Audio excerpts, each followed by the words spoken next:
Jésus étant né à Bethléem, en Judée, au temps du roi Hérode, voici des mages d'Orient arrivèrent à Jérusalem et dirent « Où est le roi des Juifs qui vient de naître? Car nous avons vu son étoile en Orient et nous sommes venus pour l'adorer. » Le roi Hérode, ayant appris cela, fut troublé, et tout Jérusalem avec lui. Il assembla tous les principaux sacrificateurs et les scribes du peuple, et il s'informa auprès d'eux du lieu où le Christ devait naître. Ils lui dirent à Bethléem, en Judée, car voici ce qui a été écrit par le prophète.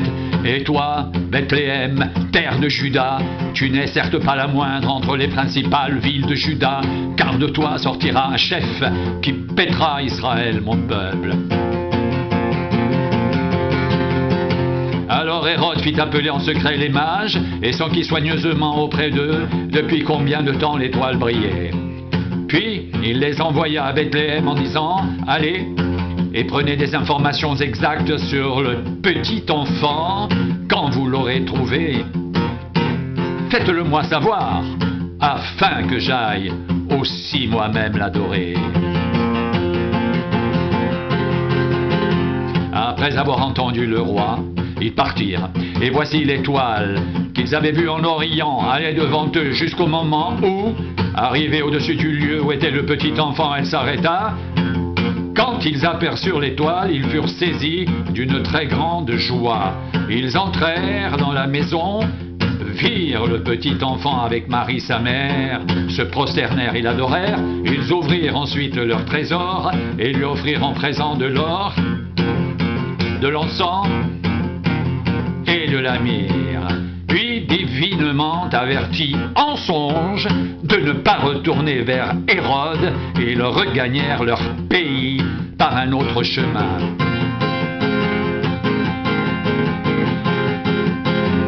Lorsqu'ils furent partis, voici un ange du Seigneur apparut en songe à Joseph et dit « Lève-toi, prends le petit enfant et sa mère, fuis en Égypte et reste-y jusqu'à ce que je te parle, car Hérode cherchera le petit enfant pour le faire périr. » Joseph se leva, prit de nuit le petit enfant et sa mère, et se retira en Égypte. Il y resta jusqu'à la mort d'Hérode, afin que s'accomplisse ce que le Seigneur avait annoncé par le prophète. « J'ai appelé mon fils hors d'Égypte. » Alors Hérode, voyant qu'il avait été joué par les mages, se mit dans une grande colère, et il envoya tuer tous les enfants de 2 ans et au-dessous, qui étaient à Bethléem et dans tout son territoire, selon la date dont il s'était soigneusement enquis auprès des mages. Alors s'accomplit ce qui avait été annoncé par Jérémie le prophète. On a entendu des cris à Rama, des pleurs et de grandes lamentations. Rachel pleure ses enfants et n'a pas voulu être consolée parce qu'ils ne sont plus.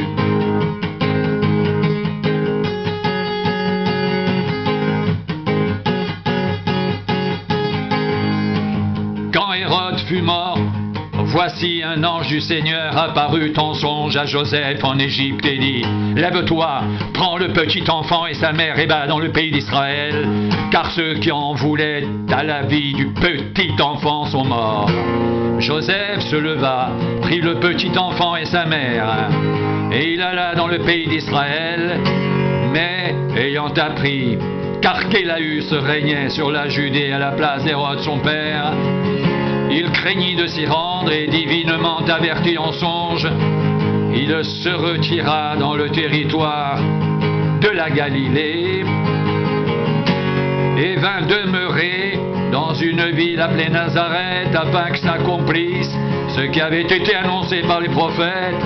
Il sera appelé Nazaréen.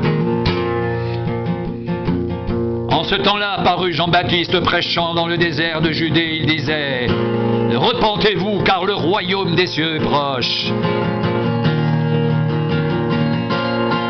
Jean est celui qui avait été annoncé par Ésaïe le prophète lorsqu'il dit C'est ici la voix de celui qui crie dans le désert, préparez le chemin du Seigneur, aplanissez ses sentiers.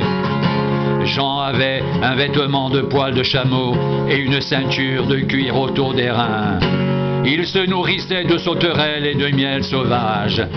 Les habitants de Jérusalem, de toute la Judée, de tout le pays des environs du Jourdain se rendaient auprès de lui et confessant leurs péchés, ils se faisaient baptiser par lui dans les eaux du Jourdain. Mais voyant venir à son baptême beaucoup de pharisiens et de sadducéens, il leur dit: race de vipères, qui vous a appris à fuir la colère à venir? Produisez donc du fruit digne de la repentance, et ne prétendez pas dire en vous-même: nous avons Abraham pour père.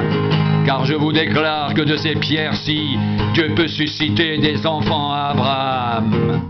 Déjà la cognée est mise à la racine des arbres. Tout arbre donc qui ne produit pas de bons fruits sera coupé et jeté au feu. Moi, je vous baptise d'eau pour vous amener à la repentance. Mais celui qui vient après moi est plus grand que moi, je ne suis pas digne de porter ses souliers. Lui, il vous baptisera du Saint-Esprit et de feu. Il a son vent à la main, il nettoiera son air, il amassera son blé dans le grenier, mais il brûlera la paille dans un feu qui ne s'éteint point. Alors Jésus vint de la Galilée au Jourdain vers Jean pour être baptisé par lui. Mais Jean s'y opposait en disant: c'est moi qui ai besoin d'être baptisé par toi, et tu viens à moi. Jésus lui répondit: laisse faire maintenant, car il est convenable que nous accomplissions ainsi tout ce qui est juste. Et Jean ne lui résista plus. Dès que Jésus était baptisé, il sortit de l'eau, et voici, les cieux s'ouvrirent, et il vit l'Esprit de Dieu descendre comme une colombe et venir sur lui. Et voici, une voix fit entendre des cieux ces paroles: celui-ci est mon Fils bien-aimé, en qui j'ai mis toute mon affection. Alors Jésus fut emmené par l'Esprit dans le désert pour être tenté par le diable. Après avoir jeûné 40 jours et 40 nuits, il eut faim. Le tentateur s'étant approché lui dit: si tu es fils de Dieu, ordonne que ces pierres deviennent des pains. Jésus répondit: il est écrit, l'homme ne vivra pas de pain seulement, mais de toute parole qui sort de la bouche de Dieu. Le diable le transporta dans la ville sainte, le plaça sur le haut du temple et lui dit: si tu es fils de Dieu, jette-toi en bas, car il est écrit, il donnera des ordres à ses anges à ton sujet, et ils te porteront sur les mains, de peur que ton pied ne heurte contre une pierre. Jésus lui dit: il est aussi écrit, tu ne tenteras point le Seigneur ton Dieu. Le diable le transporta encore sur une montagne très élevée, lui montra tous les royaumes du monde et leur gloire, et lui dit: je te donnerai toutes ces choses si tu te prosternes et m'adores.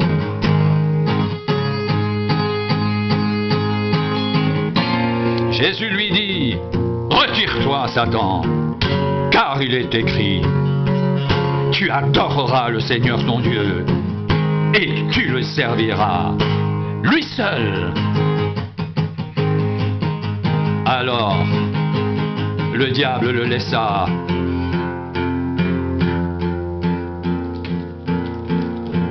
Et voici, des anges vinrent auprès de Jésus et le servirent.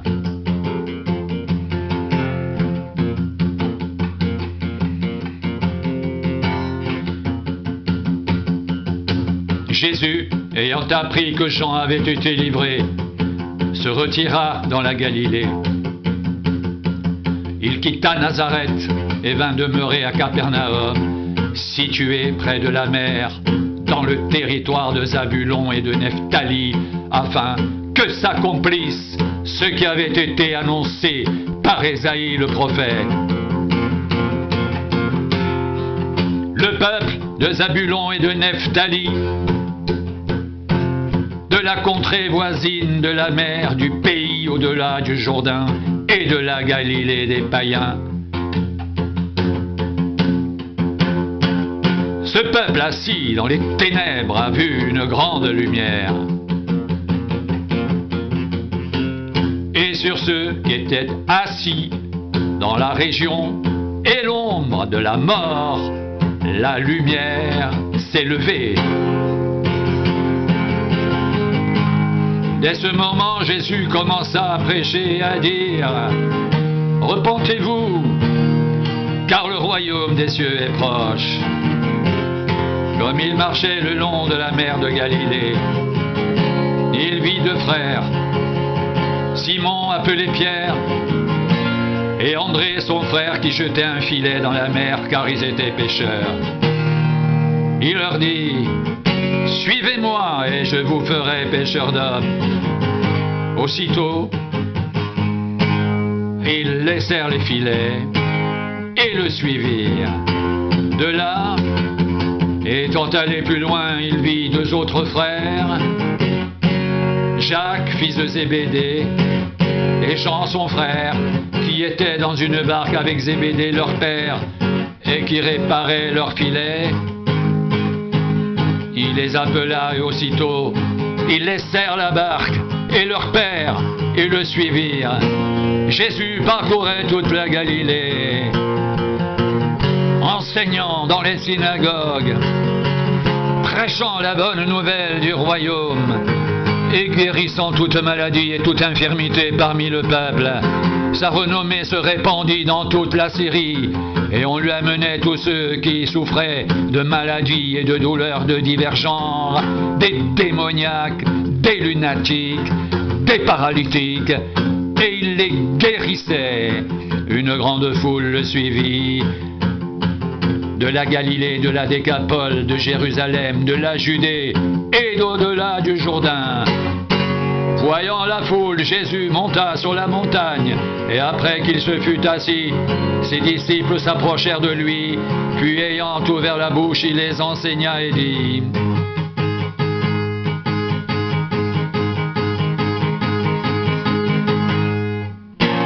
Heureux les pauvres en esprit, car le royaume des cieux est à eux. Heureux les affligés, car ils seront consolés. Heureux les débonnaires, car ils hériteront la terre. Heureux ceux qui ont faim et soif de la justice, car ils seront rassasiés. Heureux les miséricordieux, car ils obtiendront miséricorde. Heureux ceux qui ont le cœur pur, car ils verront Dieu.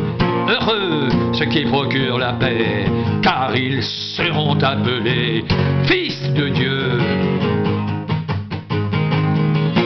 Heureux ceux qui sont persécutés pour la justice, car le royaume des cieux est à eux. Heureux serez-vous lorsqu'on vous outragera, qu'on vous persécutera et qu'on dira faussement de vous toutes sortes de mal à cause de moi. Réjouissez-vous et soyez dans l'allégresse, parce que votre récompense sera grande dans les cieux. Car c'est ainsi qu'on a persécuté les prophètes qui ont été avant vous.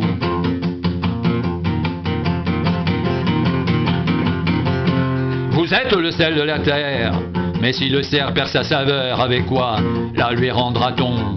Il ne sert plus qu'à être jeté dehors et foulé aux pieds par les hommes.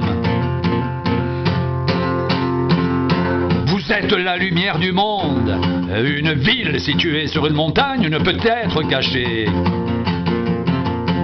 Et on n'allume pas une lampe pour la mettre sous le boisseau, mais on la met sur le chandelier et elle éclaire tous ceux qui sont dans la maison. Que votre lumière luise ainsi devant les hommes, afin qu'ils voient vos bonnes œuvres et qu'ils glorifient votre Père qui est dans les cieux.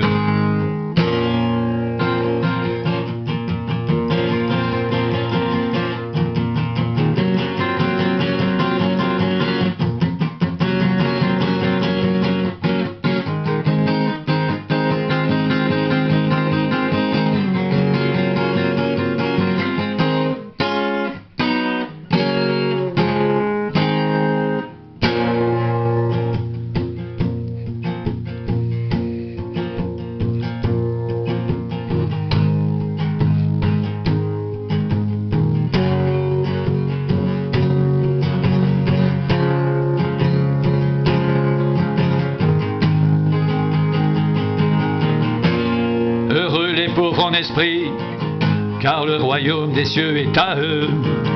Heureux les affligés, car ils seront consolés. Heureux les débonnaires, car ils hériteront la terre. Heureux ceux qui ont faim et soif de la justice, car ils seront rassasiés. Heureux les miséricordieux, car ils obtiendront miséricorde. Heureux ceux qui ont le cœur pur, car ils verront Dieu. Heureux ceux qui procurent la paix, car ils seront appelés fils de Dieu. Heureux ceux qui sont persécutés pour la justice, car le royaume des cieux est à eux. Heureux serez-vous lorsqu'on vous outragera, qu'on vous persécutera et qu'on dira faussement de vous toutes sortes de mal à cause de moi. Réjouissez-vous, soyez dans l'allégresse, parce que votre récompense sera grande dans les cieux. Car c'est ainsi qu'on a persécuté les prophètes qui ont été avant vous.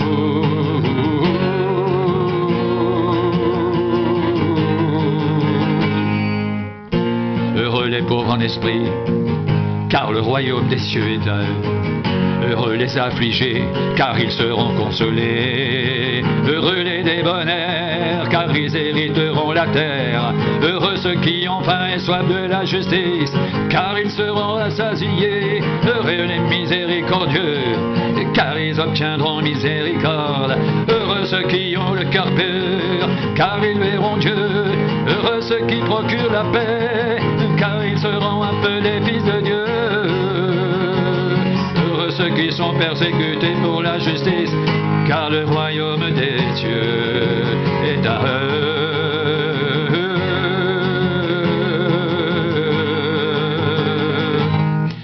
Heureux serez-vous lorsqu'on vous outragera, qu'on vous persécutera et qu'on dira faussement de vous toutes sortes de mal à cause de moi.